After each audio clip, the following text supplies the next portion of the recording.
스트레스 풀고 가세요. 오늘의 사연 들려드릴게요. 무려 15년간 기러기 아빠로 살았다면 믿어지시나요?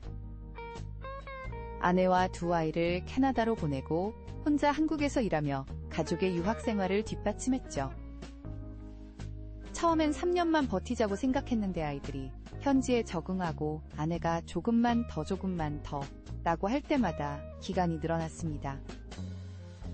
매달 생활비 300만 원 학비 따로 집세 따로 보내다 보니 제 통장은 항상 텅 비어 있었어요.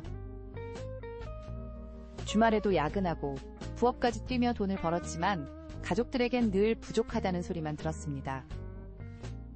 다른 집은 더 많이 보내던데 라는 아내의 말에 더 열심히 일했고 건강검진에서 과로로 인한 경고를 받아도 무시했어요. 영상통화는 처음 몇 년간은 매일 했지만 시간이 갈수록 횟수가 줄어들었습니다. 시차 때문이라고 생각했는데 나중에는 제가 전화를 걸어도 받지 않는 일이 많아졌어요.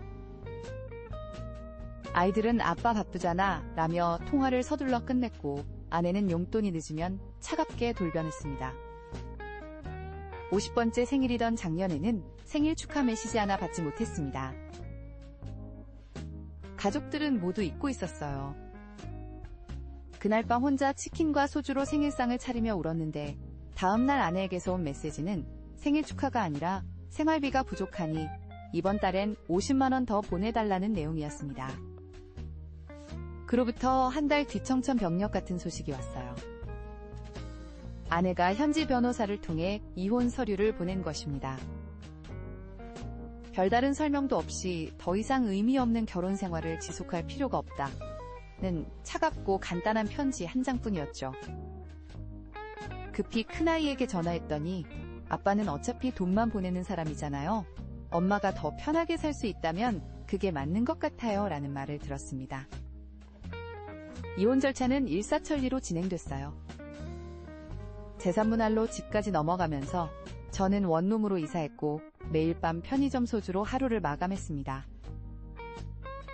회사에서도 업무 집중도가 떨어져 상사에게 지적받는 일이 잦아졌고 몸무게도 10kg가 빠졌어요. 거울을 보면 처참한 제 모습에 더 우울해졌습니다. 그렇게 6개월을 보내던 중하는 분이 제 상황을 걱정해 새로운 사람도 만나보라며 소개를 주선했어요. 처음엔 거절했지만 그냥 밥만 한 끼 먹자는 성화에 못 이겨나갔습니다. 그곳에서 만난 분이 현재의 아내입니다.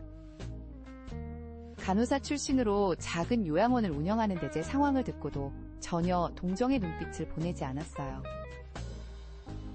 대신 많이 힘드셨겠어요. 이제는 본인을 위해 살면 되죠? 라고 담담히 말씀하셨죠. 몇 번 더 만나면서 그분은 제게 자존감을 되찾게 해주었어요. 제가 15년간 가족을 위해 희생한 것을 인정해 주시고 당신은 충분히 좋은 사람이에요 라고 말해주셨습니다. 연봉이나 재산을 묻는 대신 제 취미와 관심사에 대해 물어보셨고 이제는 내가 당신을 지켜줄게요 라는 말씀에 울컥했어요. 그런데 전처는 여전히 연락을 해왔어요. 아이들 교육비가 필요하다, 생활비가 부족하다 며 돈을 요구했죠. 심지어 제가 재혼 준비를 한다는 소식을 듣고는 양심도 없다 며 비난했습니다. 하지만 이번에는 달랐어요. 현재 아내가 당신은 충분히 할 만큼 했어요. 흔들리지 마세요 라며 힘을 실어주었거든요. 재혼 1년 후 큰아이에게 갑자기 전화가 왔어요. 대학교 등록금이 부족하다며 도움을 요청했습니다. 예전 같으면 무조건 보내줬겠지만 이번에는 조건을 달았어요. 아르바이트로 일정 부분 스스로 해결하고 정기적으로 안부를 묻는다면 일부 지원하겠다고 했죠. 아이는 처음엔 당황했지만 결국 동의했습니다. 전처는 제가 조건부 지원한다는 소식을 듣고 격분했어요. 애들 아빠가 그렇게 인색할 수가 있냐 며 항해 전화를 걸어왔지만 저는 단호했습니다. 이제 내 삶도 있고 무조건적인 지원은 할 수 없어 라고 말했죠. 몇 달 뒤 들은 소식으론 전처가 현지에서 사업을 벌이다가 실패해서 빚을 졌다고 하더군요.